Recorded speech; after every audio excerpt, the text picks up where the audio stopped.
Welcome to Birken Forest Monastery's live stream. My name is Ajahn Sona, and I am here to answer questions if I have the answers to them. Pia, let's ask the first question. Ajahn, our first question is from the live chat from Gatikara the engineer. Dear Venerable, do you have any comments on when the Buddha said, quote, "There is no evil that can be done by a person who deliberately lies," unquote. How can I stop sprinkling small lies in my speech? Did you read that right? It says, there is no evil that can be done or can't be done. This person wrote, that cannot be done. That cannot be done, yes. Okay, that's... I heard can be done. Okay. Yes, that cannot be done. Yes, this is a startling statement by the Buddha. There is no evil that cannot be done by one who is, does not concern themselves about lying. That's something to think about, isn't it? Like, lying is just a commonly accepted social behaviors. In courts of law, they tell you just, they get it very clear that you're supposed to tell the truth, and there'll be consequences if you do not. And the rest of life seems to be outside of that. Most religions advocate truth and so forth. So the Buddha is saying it's actually more problematic and deeper than we normally think. That in some people, they can't imagine dealing with normal social interaction without lying because it's awkward. But the Buddha does say, one should speak what is true and also beneficial. It doesn't mean that you have to blurt out everything that's on your mind. And some people do that. So they blurt out things that are true, but improper, indiscreet, wrong timing, inappropriate. So the art of right speech is quite demanding. It's probably one of the most difficult of the precepts to keep. But so it requires a great deal of prior work in order to get your speech in line. You'll see this in politics where it's just part of the game. Lying is part of the game. Well, it's not part of the game. And people it just flies by. It's part of all kinds of entertainment type of things as well, like these pseudo debates that are on all of the live streams and so forth. They're primarily for developing audiences, and it's rhetoric rather than logical debate, controversy, etc. And this is confusing to people. Everything falls apart. So this is in the darkest tyrannies and despotic governments. The whole apparatus is geared to a lie, isn't it? So and under that lie, you can eliminate people. They disappear in the middle of the night. So this is what the Buddha is getting at. If there is no regard for truth, then why have any regard for life, for property? All kinds of the other negative aspects just go out the window as well when you throw that aside. So you can see it that lying is very, very important, and it's tangled in with killing, stealing, sexual misconduct, and of course intoxication. So one of the characteristics of addicts is lying. They will lie. They become almost compulsive liars in order to defend their addictions. And addiction to drugs and alcohol, but there's also addiction to power, to fame, to money. There are gambling addictions, sexual addictions, and people will absolutely lie to defend these things. So it is a tangled web we weave when first we practice to deceive, as Shakespeare says. So this is, we should reflect on this. And the Buddha has profound insight. It sounds at first rather exaggerated that a person is capable of doing anything. But you see how people get trapped in things. They're greedy, and one thing leads to another. They lie, and then the only way to get out of the situation is to kill somebody or to steal something. Yeah, or seduce somebody, etc. You see how it all is tangled together. It's something that you really should contemplate out there, how truth is the kind of the center pole of the whole tent. You take that out and the whole thing collapses in the rain, So it's a powerful thing, and you lose your way through the maze if you can't trust what people say, what you can't trust what the information that you're getting, you get lost. Yeah. So it's a reflection, to reflect on this, how important it is. Yeah. Okay. Ajahn. Yeah. Our next question is from Norma from South Florida, and this is from the live chat as well. Tough week in samsara, everything hurts. How does one get a good meditation in? Dealing with tons of interruptions, distractions, you name it. Well, sometimes one doesn't get a good meditation in. And that's the bigger picture, is that we have to be, at that time we're focusing on the element of dukkha, or suffering. So anicca, dukkha, anatta, the three characteristics. And sometimes we're focusing on anicca, which means impermanence. We're seeing that everything rises and passes away. All things must pass. Sometimes we're focusing on this anatta, more subtle characteristic, but is the fact of there isn't any enduring, substantial aspect to ourselves. And then sometimes we're just focusing on the unsatisfactory nature of this thing called existence. And that a week when you can't get any meditation and things are going sideways, in that case, you focus, you say, okay, the Buddha was right after all. The unsatisfactory, the suffering nature of things is inherent in it. There are, of course, periods of time of happiness where you can get your meditate. Everything is conducive to meditation. You have plenty of time for it. Things are going well. But that's inherently unstable as well and could change in the snap of a finger.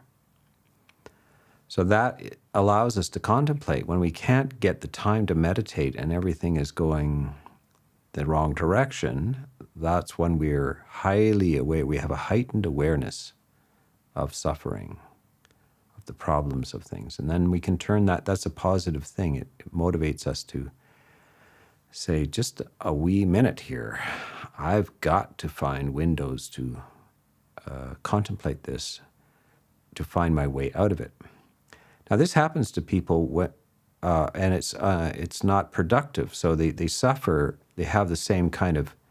They're suffocated by duties and chaos, and things that are not going well. Their health, the social situation, relationships, jobs, traffic, all kinds of things are going off the table, and they don't know how to make that into a positive, productive experience.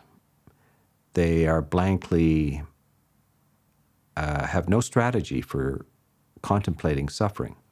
But if you're in the Buddhist tradition, then you understand, okay, this is one of the marks of existence. This is called suffering. And of course, I know this. And this is, the Buddha calmly points this out, and he also shows the way out of suffering. So it's not as desperate, it's not as dark for people who have contemplated this ahead of time, that there is suffering and there is a way out of suffering, and that there is an end to suffering. So this is how you put these things together in the midst of these periods when everything is going sideways. Okay, next question. The next question is from Upasika Kema from San Diego, California, United States. Dear Ajahn Sona, I assume I'll need more lifetimes than the Buddha to awaken. How can I account for millions of them? Is this because the entire universe expands, grows, and contracts, dissolves over and over? How much time does it take for that process, roughly? Do we have any idea where we are in the current process, expanding or contracting? This would explain why we won't see evidence of prior civilization. Yeah, that's that. Perhaps you're reading about Buddhism and the cosmology, the spans of time in the universe. By the way, in the modern times, with modern cosmology and astronomy, the spans of the universe are kind of on the same scale as was described by the Buddha 2,500 years ago. It's a different universe than the Christian universe, or even of the scientific universe of the 19th century, which was very, not very old. The span, in the 19th century, there were guesses about the age of the Earth as, by scientists of, say, a few million years. I think one of the high estimates was 20 million years. And then in the 20th century, they popped to 2.5 billion years, and then it kept growing from there. This is just simply the age of the Earth. Now it's something like 4.35 billion years, and the universe is 13.8 billion years. So this has been growing in the scientific idea, and but from the religious view of Buddhism, that is even a short span of time, and there have been more or less incalculable numbers of prior universes. So when you're in that time idea, and first of all, the idea that millions of lifetimes, or that you've had more lifetimes than the Buddha, there is no clear teaching on whether the universe or universes have a beginning or not, that they're possibly infinite. So time, when you bring in the idea of infinity, then time has very little meaning.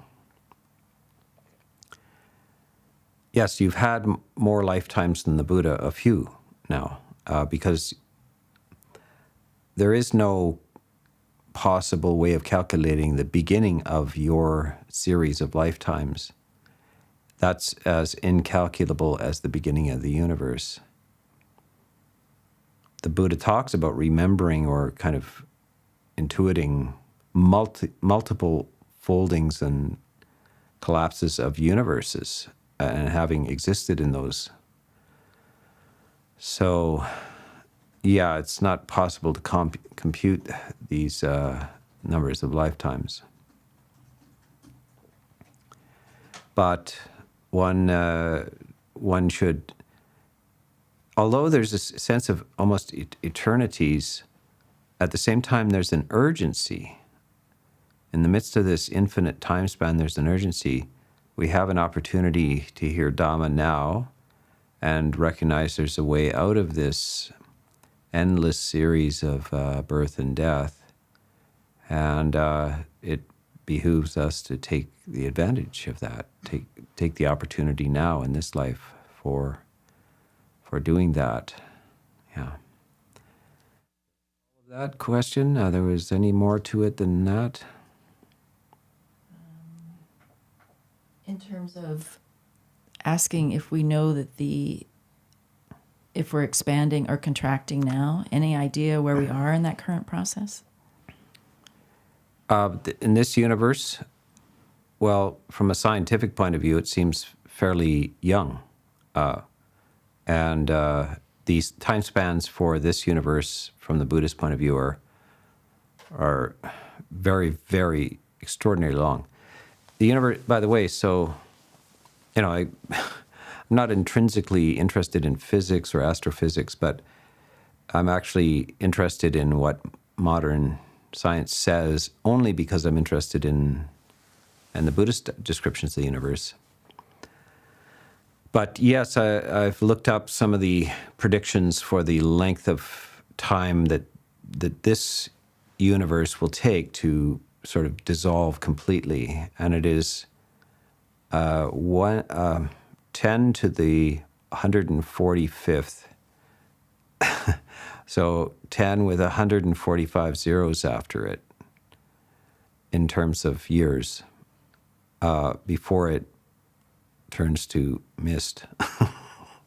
At which time one of the leading physicists and mathematicians has a similar description to the time of the Buddha, where somehow it begins again through the collection of photons and so forth.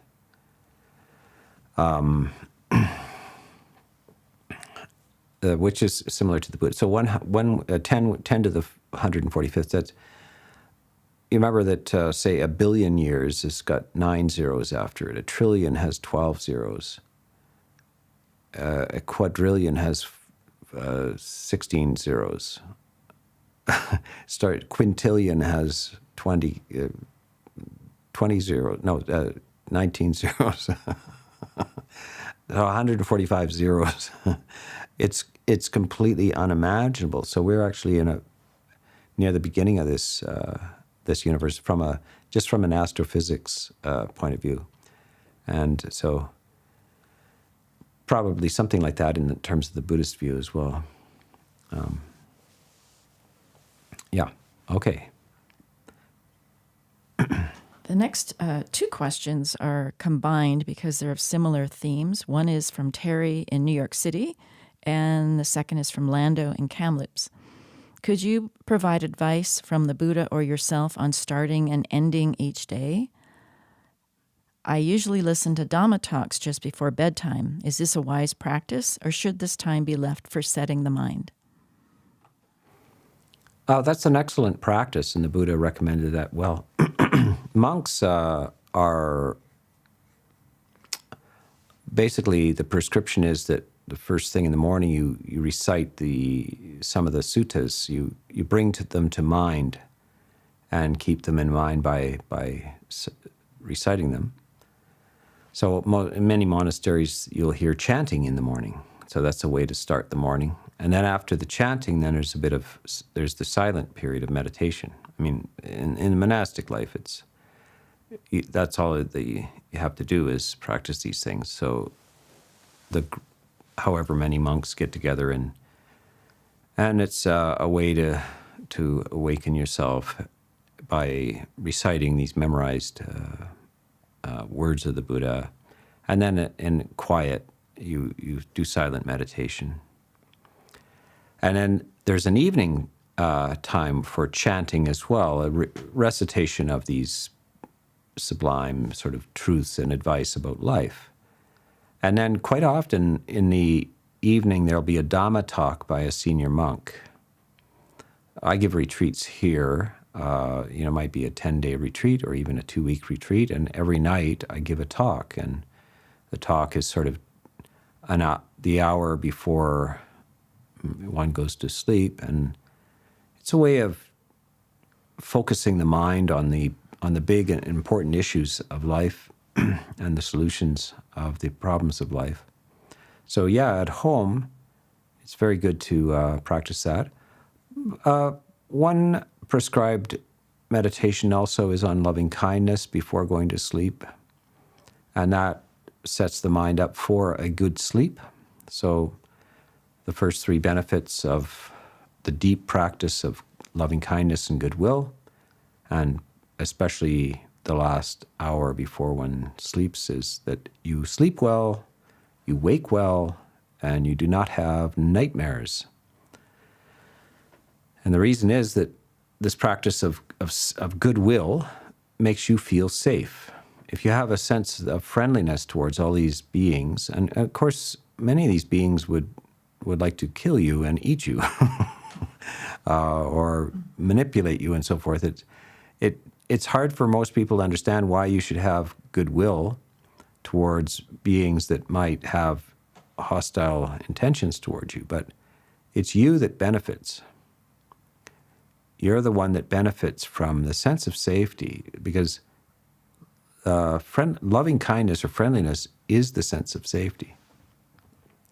Note that people have animals, they have relatives who are out of their minds. There's something psychologically wrong with them, but because they're their relatives, they're their children or their brothers or sisters or cousins or something like this, they have, and they may even have threatened them, but they have nothing but goodwill for them. They have a sense of understanding. The person's in pain. They're confused. They're out of their minds, and so they're not angry or hateful of them. They're concerned for them, and they have goodwill for them, and that means you have a sense of positive security in this life when you have that towards beings. So this helps this helps end the day, and of course it helps begin the day as well. So positive attitudes to people and situations are a very good way to begin the day. I call it surprise meditation in the beginning of the day, just a few minutes. Sit down and say, look, what could possibly surprise me? I've heard it all now. Wars, murders, corruption. I've heard it all.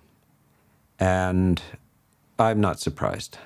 So I'm not going to react with surprise. I'm not going to say, how do those people, what's wrong with those people? Shouldn't they know better by now? How can adults behave that way and so forth? You need to say, well, how can I, as an adult, still be thinking that people should behave themselves? I should be past that. This is the way reality works. This is what people do. This is how the weather works. This is what it is like to be alive in this reality. I am not surprised anymore.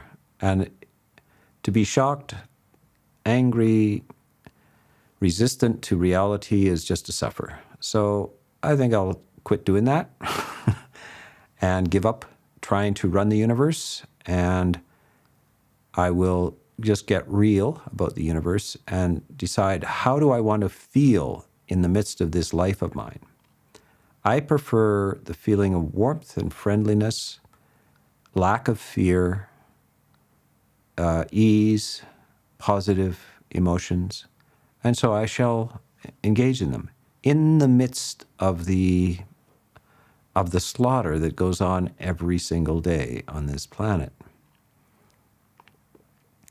In the midst of whole galaxies flying apart in the universe, of stars going nova and systems breaking down, let alone on this planet. In the midst of all this, I have a choice about how I feel, and so I choose these positive feelings.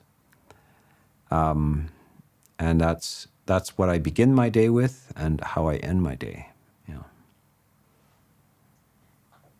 Our next question is also from the live chat from Sumana in Whitecourt, Alberta, Canada. Today I'm thinking of blessing and how to dispel negative energies from my son's home. Someone broke in this past week, taking a lot of things, including an important gift from his dead father. When monks are asked to bless a house or even a city, as they did in the time of the Buddha, there was a problem. It was a walled city, and there was a lot of problems going on. It was hard to determine whether it was what it was. It seemed to be almost supernatural. So the Buddha, they asked him if he could do anything. So he asked a layperson to carry a bowl of water, and he just sprinkled water, and he chanted the Ratana Sutta. The Ratana Sutta is the Sutta on blessings, Ratana, Ratana. And that is what we monks use for house blessings, kind of clearing negative energies and so forth.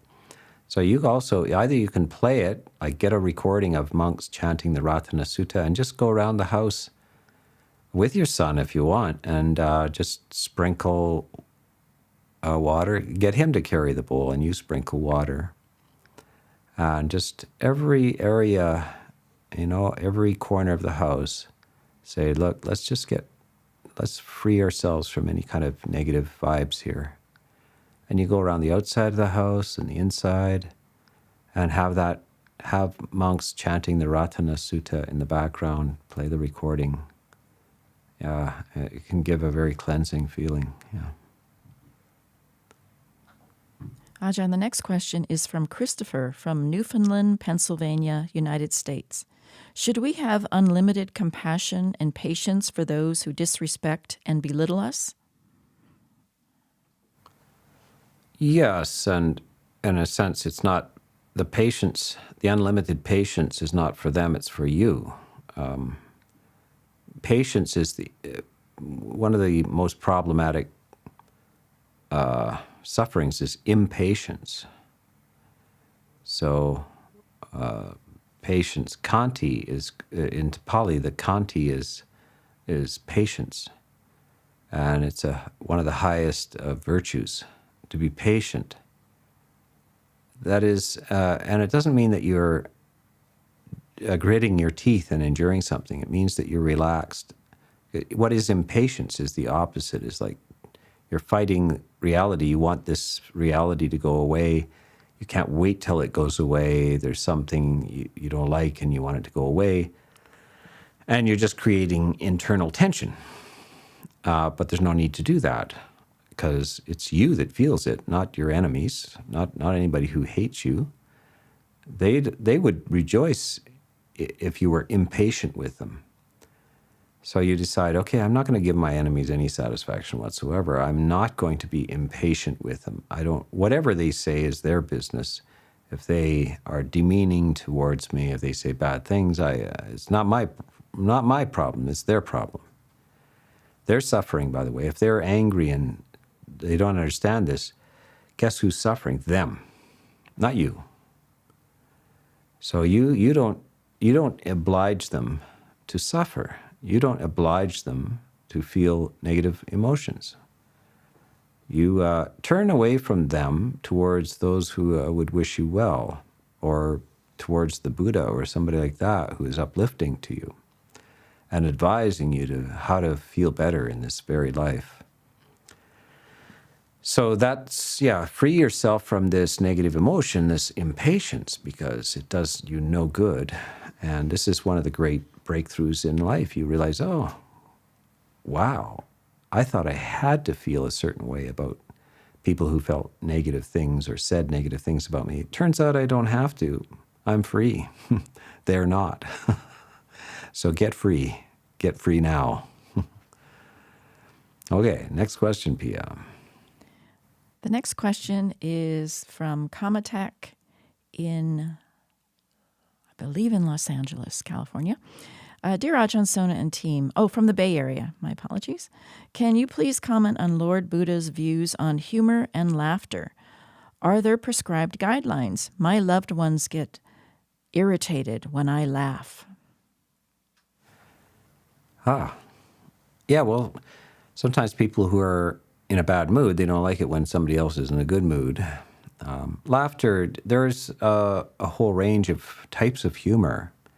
So we have to understand whether humor is just coming out of a lightheartedness, good humor, and good spirits, and the laughter rises easily out of a lightheartedness. There's whole professions called comedians who are. There's a spectrum of them. Some are very dubious. They say outrageous things. They say off-color jokes and so forth. This is crude humor. This is tedious, really. But there are moments in life where one laughs, and you laugh with love, with joy, and that kind of laughter is wholesome. If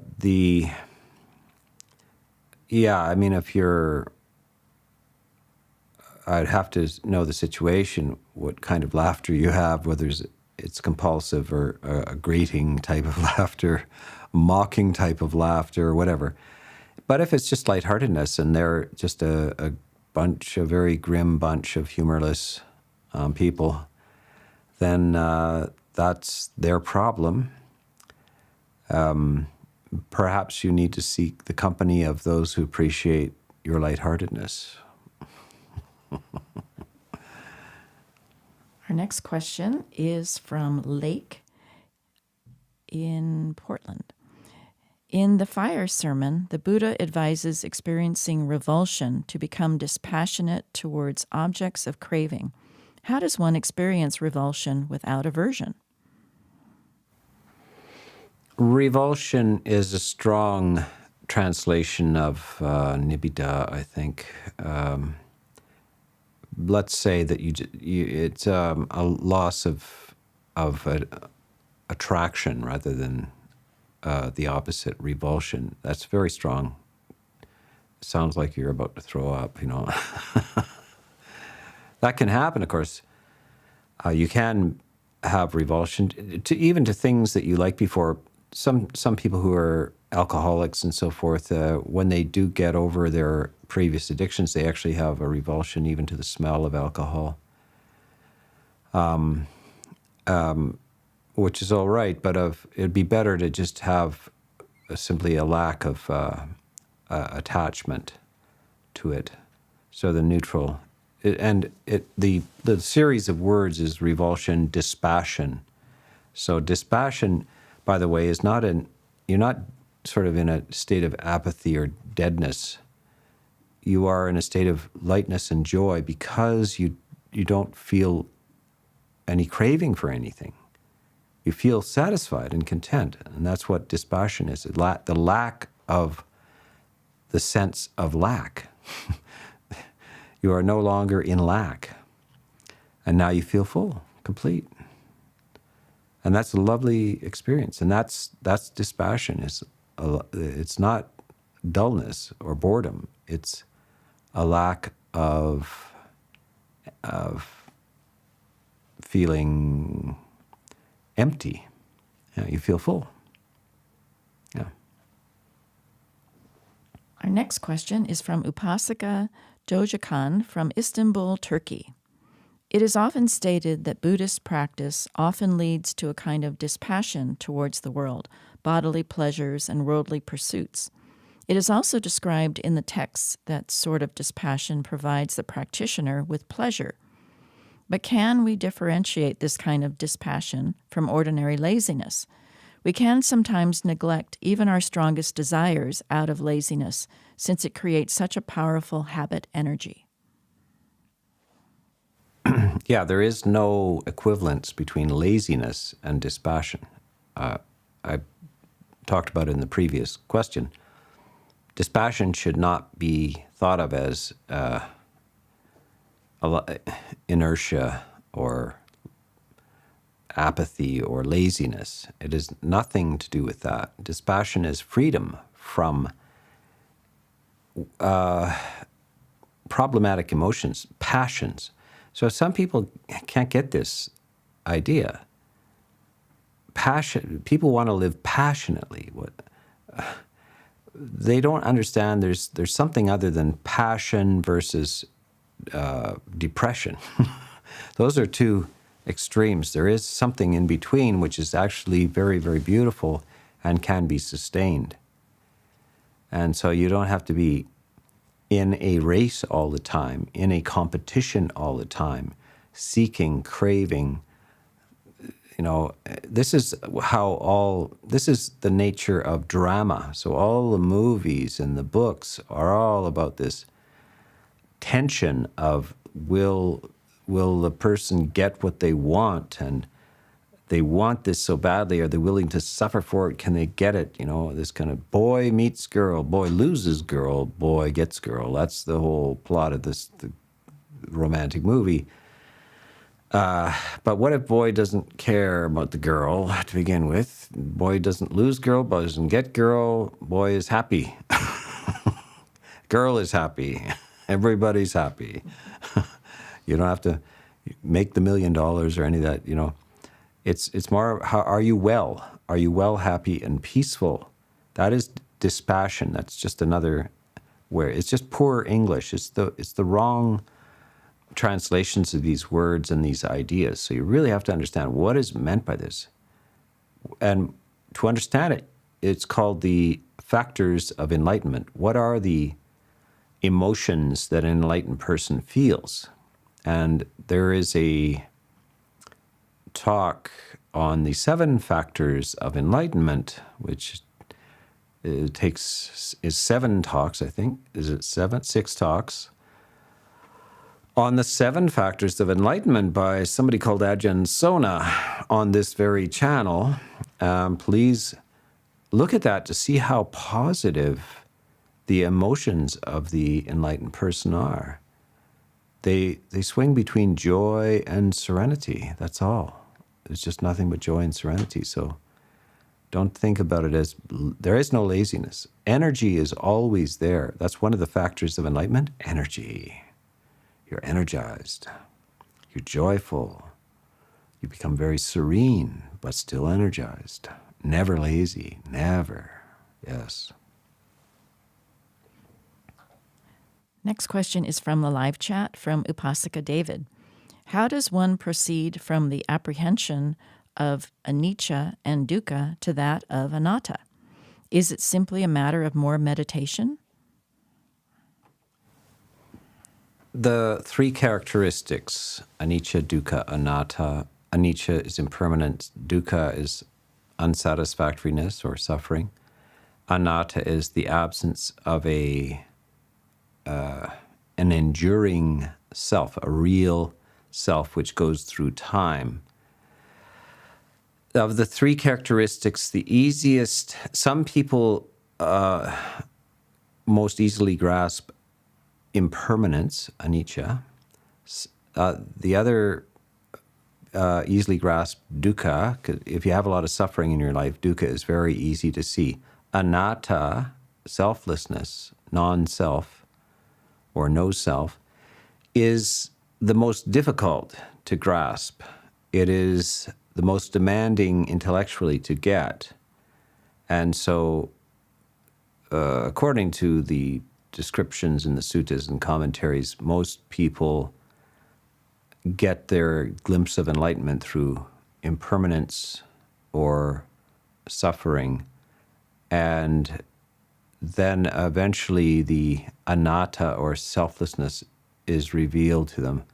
But very few arrive at their first glimpse of enlightenment through this anatta, this self, this no self thing. The feeling of a self, of a me that is the one that was there yesterday and the last year and so forth, is very, very strong. It's somehow wired in, or it's software or something. It's a something natural but naive.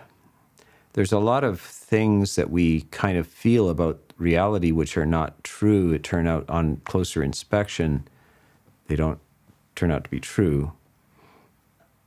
You can see descriptions of what what people thought that where the stars were, or what the sun was, or the moon, or how whether the earth was flat, or all these kind of things, on closer inspection turned out to be completely wrong, but very counterintuitive. So the sense of self is also something like the kind of assumption that there's a flat earth, like it looks flat. How else would it be? But apparently it's not. It's spherical. So, expect that Anata, insight into the no self, or the absence of self, is very subtle and hard to grasp. But perhaps just stay with reflections on impermanence and unsatisfactoriness. And they will open the gates for you as well. Yeah. Next question from a live chat is from Rowan in Spain. Dear Ajahn, if a layperson becomes an arahant, would they immediately give up family and work? If so, why is full enlightenment incompatible with worldly life? Yes, according to the suttas and the commentaries, that the state of arahantship is incompatible with household life. And one leaves the household life, you just simply it is irrelevant to you now. And you head to the sangha, to the robes. Or in a time when there is no sangha around, you become a hermit. But you abandon worldly life. You're not interested in accumulating things. You're not interested in the family dynamics. You retire to solitude and the inner life. There's simply the motivations which keep people in the family life are just simply gone. There's nothing remaining. So that's why the life of the family is, of course, most humans find meaning in family life and relationships and work and so forth. Like Freud said, the two people find meaning in work and love, and that the love is sometimes romantic, but it's family love. But that's a worldly kind of value structure. There are just a certain number of people, it's intrinsic to human nature, that some just don't find it all that exalted or satisfactory. Family life and work don't solve the ultimate issues of existence. And what is the ultimate problem with existence? And that's kind of like the one who is compelled to do real philosophy, not academic philosophy, not logic questions and so forth, but is driven to answer what is the ultimate meaning of this existence at all. And for those people, it's these other temporary distractions, temporary things do not answer it. Some of them realize it very early in life. They're not interested whatsoever in developing a family life or wealth or jobs, etc. They very early have this spiritual inclination, and it's most people perhaps don't have this. They're preoccupied with fun and games and money and little rewards and family life and stuff, and the bigger issues don't occur to them. It's not on their minds. But there are a certain fraction of the population that's almost all that's on their mind is what's the point of the exercise here? What's the meaning, the ultimate meaning here? So that's where it ends in arahantship. That's where the answer to this, what is the meaning of life? Yeah. The next question is from Hung Lun in Singapore. Dear Ajahn, artificial intelligence shows us that machines are capable of learning, like humans. Could a new realm of rebirth arise from advancement of machines not foreseen by the Buddha? May some beings get reborn into machines and live the long lifespan of devas? Well, like technically, artificial intelligence doesn't learn like humans. Whatever humans, nobody has figured out how humans learn yet. There's this problem called consciousness. What is consciousness? And versus what does a machine do? We know what a machine does, but no, none of the philosophers have come up with an agreed upon idea of what consciousness really is. There's various stabs at it. Some people say, "Oh, we're just like computers," but this happens to be the paradigm of the moment. The computers are everywhere, so we say, "Oh, we're like computers," or something, or the computers are like us. Well, who knows what the next stage of this is, and then something else will be like us, or we'll be like something else. But so from a Buddhist point of view, consciousness is not what's called an epiphenomena of material activity. So a lot of modern materialists would say that consciousness is just the epiphenomena, the side effect of the actions of activity of the brain, chemistry. But Buddhism doesn't think of consciousness that way. Consciousness, and from a Buddhist point of view, departs from this body and arrives in another suitable body. And consciousness only goes to that which is suitable to it. So if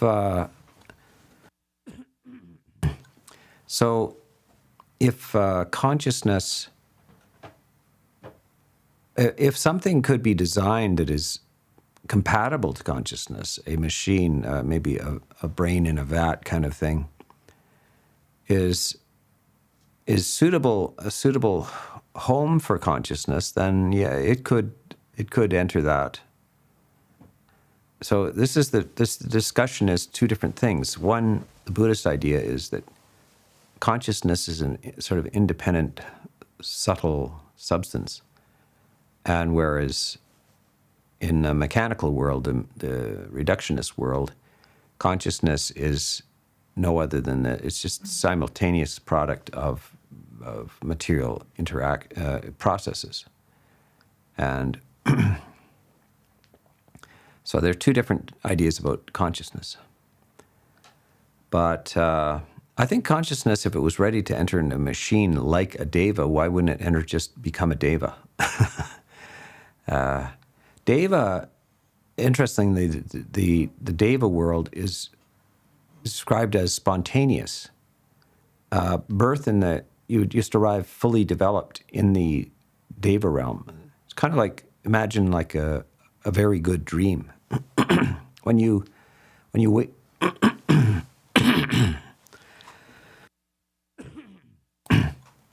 excuse me, when you are dreaming and you take on a certain body or situation in a dream, everything in the dream and you appear spontaneously. There is no long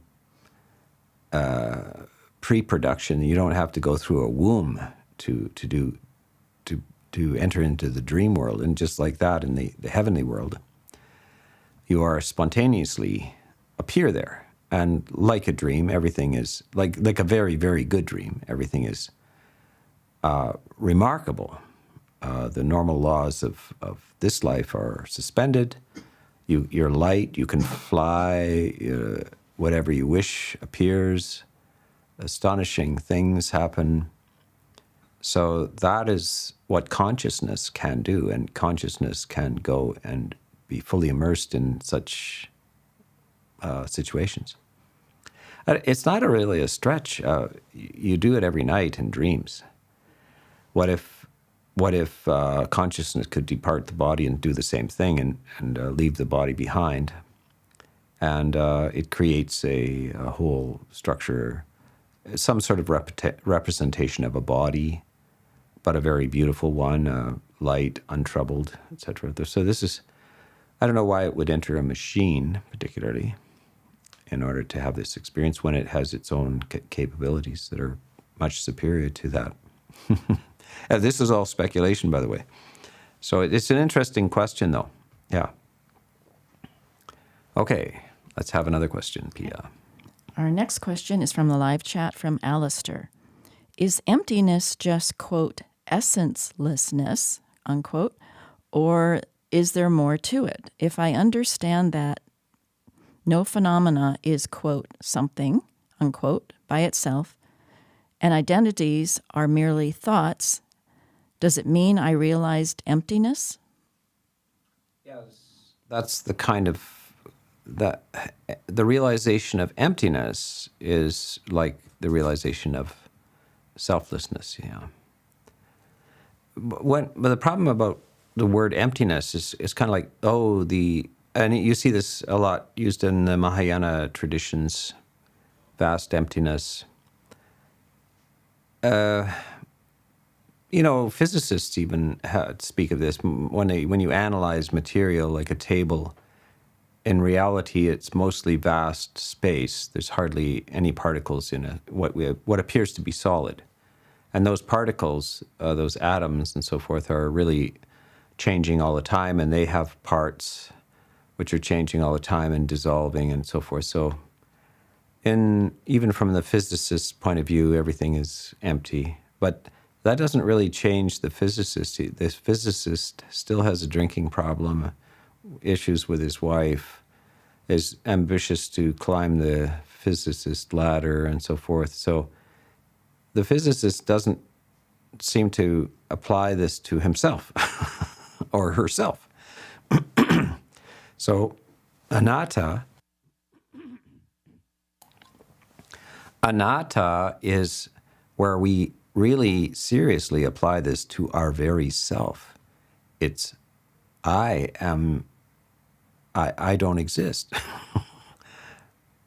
Who I thought I was, when we look for who I am, me in there, when we look for myself, I don't find it. I don't find myself. And that's where the tables turn. That changes everything. Abstract information about the theoretical, it's very nice. I mean, even bright 9-year-olds get interested in how everything is just empty. They like the idea of space and dinosaurs and atoms and stuff like that, but it doesn't change their personal sense of self. Whereas this reflection on anatta is to dissolve the very conviction of one's self. So that's where the attention. Everything within you is changing. If everything's changing, what is changing? There's nothing there because everything is changing. There's nothing solid in the midst of that, nothing persisting in the midst of this change. And that turns everything inside out. Well, one last question, Pia.